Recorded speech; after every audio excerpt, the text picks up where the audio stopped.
So this chair right here is my reading and writing chair. And apart from my drawing desk, which is right close by here, this is my favorite place to go away from a screen to take in new ideas or write some of my own down.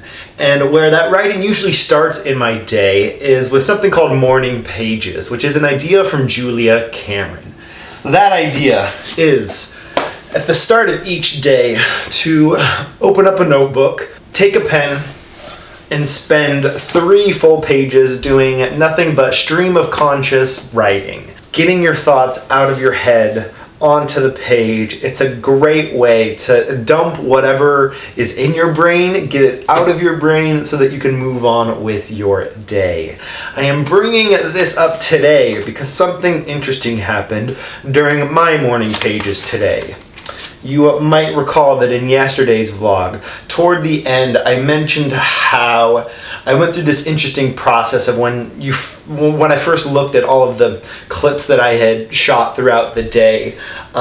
It looks very uninteresting, and it's only after clipping those down, adding some music in, creating some context, trying to tell some sort of a story, that it actually becomes something that might be a little bit interesting.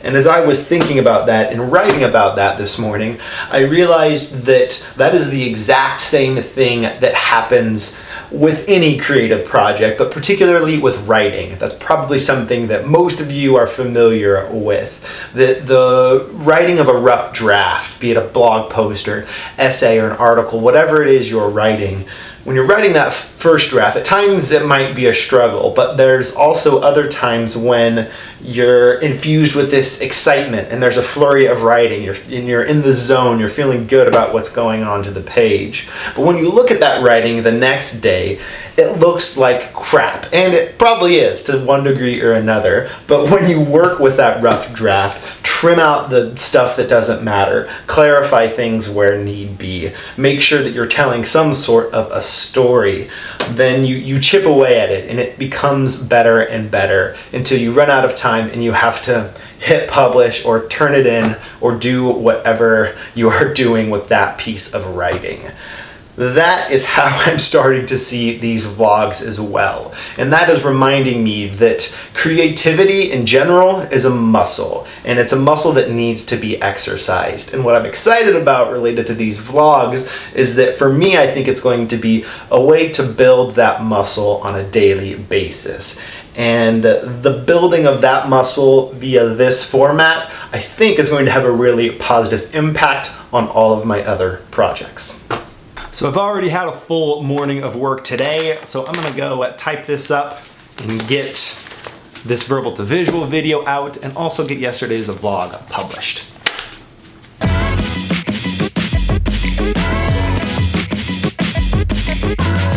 So I've been thinking more about this idea of creativity as a muscle, which led me to the topic of exercise and athletics. Sports were a huge factor in my childhood. I started playing soccer when I was tiny. In middle school and high school, I got very much into basketball, and in college I ran track and field. Exercise has always been something that I have enjoyed. I have a very much a positive feedback loop related to exercise.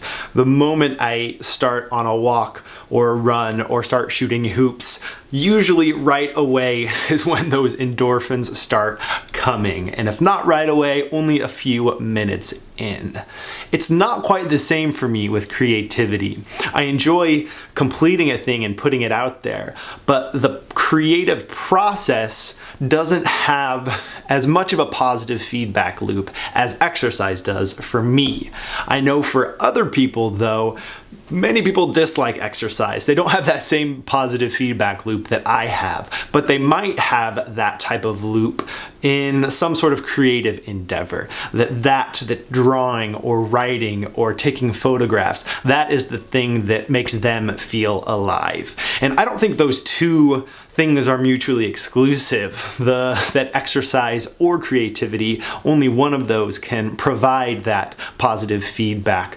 But I do think that there's a degree of initial resistance. There's a hump that you have to get over with either of those so that your body and mind can adjust to that experience. And once you get over that hump, that's when it becomes much easier to tap into that positive feedback quickly.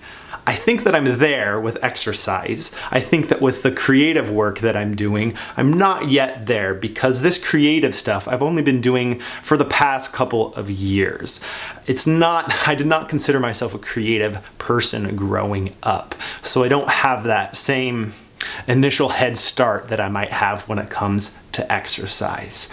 I do think that these vlogs, along with the other creative work that I do throughout my day, are getting me closer and closer to overcoming that hump so that the process itself becomes more enjoyable and that there's a stronger feedback loop in place to be able to continue creating things like this. My morning is now complete. I'm gonna go take a walk in what looks like a light rain, get some lunch, and tackle the rest of my inbox.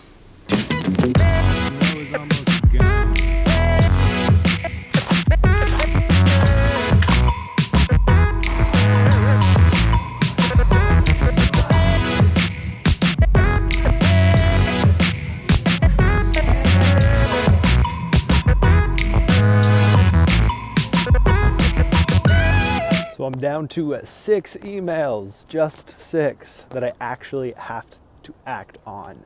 Success.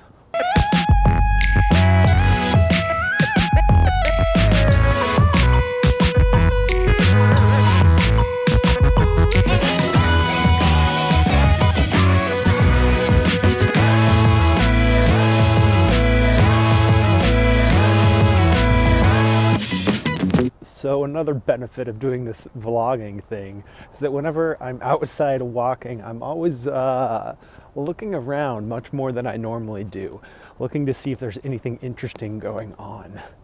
I like that. It gets me out of my head, which is a very good thing, because that's where I spend most of my time throughout the rest of the day. So here's how I'm going to spend my afternoon today.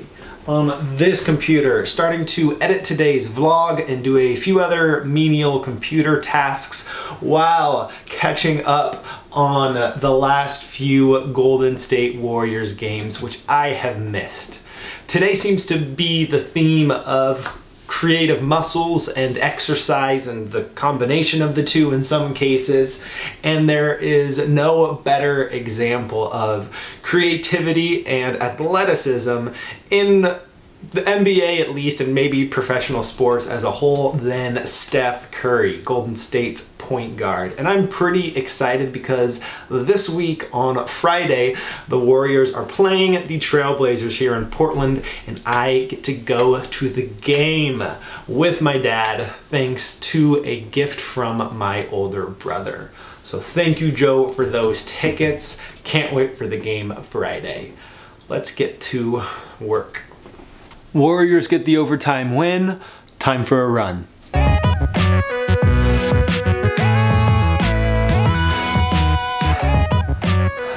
So speaking of that connection between exercise and creativity, I have found that long walks and long runs are two of the best things that I can do, either to clear my mind entirely or to also, and this is a strange converse, to generate new ideas. There is something about the act of getting your blood going, of getting these wheels going in order to get the wheels going in here, like this person's doing. And in addition to being a good idea generator, it's also just good for your health. And that's part of the reason that I walk pretty much everywhere. The other part is that I don't own a car or a bike. I'm now walking to get some dinner, then meet up with a friend in the Division area of Southeast Portland.